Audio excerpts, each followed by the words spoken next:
akan menerangkan mengenai pengenalan teori komunikasi kumpulan. Untuk menghadapi cabaran global ini, komunikasi secara berkumpulan dilihat salah satu cara menangani cabaran ini. Komunikasi secara kumpulan juga menghasilkan output bagi mencapai matlamat. Bekerja secara kumpulan, kita dapat meringankan beban tugas seseorang di samping dapat memenuhi keperluan sosial. Kumpulan juga dibentuk dalam pelbagai komunikasi secara berkumpulan merupakan peranan penting untuk membentuk organisasi yang stabil dan harmonis.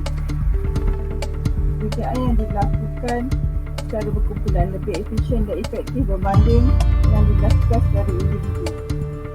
Ini adalah kerana setiap ahli kumpulan akan menyuarakan pandangan dan melontarkan idea bagi mencapai hasil kerja yang lebih berkualiti. Kumpulan mengandungi 3 atau lebih dan wujud bagi jangka masa tertentu. Sebuah organisasi memperhatikan pelbagai jenis kumpulan pada masa kini seperti kumpulan pengurusan, kumpulan selari, kumpulan projek dan juga kumpulan. Kumpulan projek digunakan secara meluas dalam organisasi kerana ia dapat mengoptimumkan penggunaan sumber dalam organisasi seperti sumber manusia, fasiliti dan juga teknologi. Menurut Napier, komunikasi secara kumpulan kecil berlaku apabila 3 hingga 5 orang mengadakan perbincangan dan ia bergantung kepada tugasan dan matlamat kumpulan. Manakala menurut Tubb pula, mendefinisikan komunikasi kumpulan kecil ialah proses setiap anggota kumpulan bertukar dan berkongsi maklumat sama ada secara lisan ataupun bukan lisan. Apa yang dimaksudkan dengan kumpulan kecil? Terdapat 5 komponen teori komunikasi kumpulan. Yang pertama adalah matlamat. Setiap kumpulan atau pasukan ditubuhkan bertujuan untuk mencapai matlamat. Yang kedua adalah ahli. Sesuatu kumpulan tidak boleh dibentuk tanpa ahli. Yang ketiga, interaksi. Interaksi perlu wujud sama ada secara lisan atau bukan lisan. Tanpa interaksi antara ahli kumpulan, matlamat tidak akan dapat dicapai. Yang keempat adalah saling bergantungan. Bila suatu kumpulan wujud, mereka perlulah saling bergantungan antara satu sama lain demi mencapai matlamat kumpulan. Dan yang terakhir, yang kelima adalah bekerja. Setiap ahli perlu bekerja dari segi mental atau fizikal bagi menggerakkan kumpulan tersebut demi mencapai matlamat kumpulan. Terdapat 3 komponen utama dalam teori komunikasi kumpulan. Yang pertama adalah konflik. Konflik akan menguatkan kumpulan dan percambahan idea akan berlaku. Yang kedua adalah keakuran. Setiap ahli kumpulan perlu akur dengan prinsip-prinsip yang wujud di dalam kumpulan. Walaupun berlaku percanggahan idea, setiap ahli kumpulan perlulah berbincang secara berhemah tanpa mengenepikan prinsip dalam kumpulan tersebut. Dan yang terakhir, yang ketiga adalah konsensus ataupun persetujuan bersama. Kumpulan adalah 3 atau lebih individu yang saling bergantungan dan berinteraksi secara langsung untuk mencapai suatu matlamat secara kolektif. Komunikasi pula adalah satu proses pemindahan informasi melalui satu medium tertentu secara langsung atau tidak langsung yang digunakan bagi menterjemahkan matlamat kumpulan.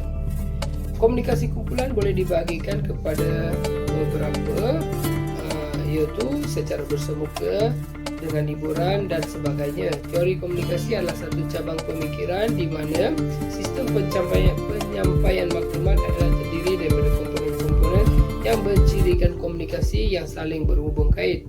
Jenis kumpulan pula terdiri daripada kumpulan primer dan sekunder. Kesan komunikasi kumpulan adalah perselisihan faham, percanggahan idea dan konflik di dalam kumpulan. Peranan paling penting komunikasi kumpulan adalah tercapainya matlamat utama kumpulan, komunikasi tanpa konflik yang serius dan lahirnya sifat kepimpinan dan hubungan sesama manusia.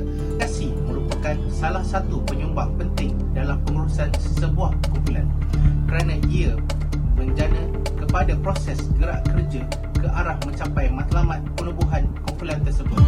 Dengan visi sesebuah kumpulan tersebut adalah memastikan segala aktiviti dan tugasan adalah selaras dengan matlamat. Keadaan komunikasi semasa seperti contoh digital mudah alih. Sewaktu negara digemparkan dengan pandemik COVID-19, kerajaan telah membuat Perintah Kawalan Pergerakan PKP. Banyak syarikat, organisasi, peniaga bekerja perlulah bekerja dari rumah.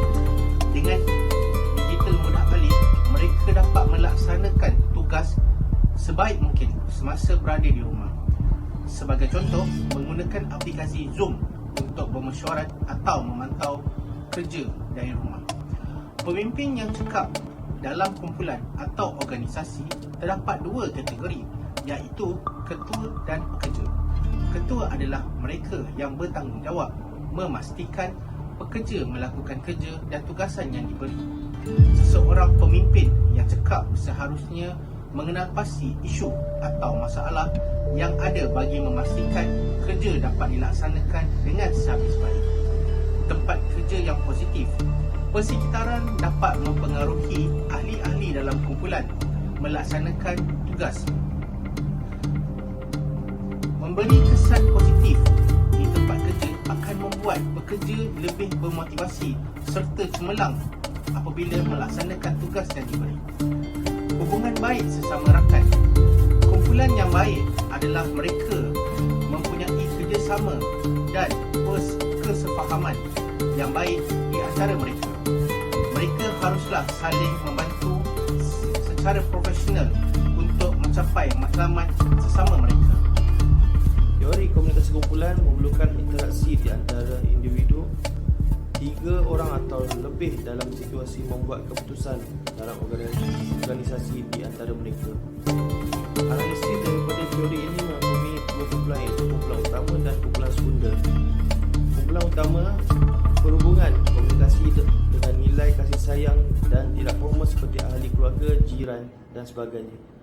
Kumpulan sekunder pula mempunyai objektif dan ganjaran setelah selesai dan berbentuk formal seperti ahli jawatan kuasa sesuatu program. Terdapat beberapa kritikan kepada teori ini, antaranya ialah 1. Tiada kerjasama antara ketua dan ahli pasukan di dalam kumpulan. Yang kedua, sifat suka mengkritik kerja online. Yang ketiga, penjelasan yang kurang baik kerana maklumat dan yang disampaikan akan membawa maksud yang berbeza jika seseorang individu hanya menghuraikan isu atau pendapat dengan pelbagai kiasan. Sekian, terima kasih.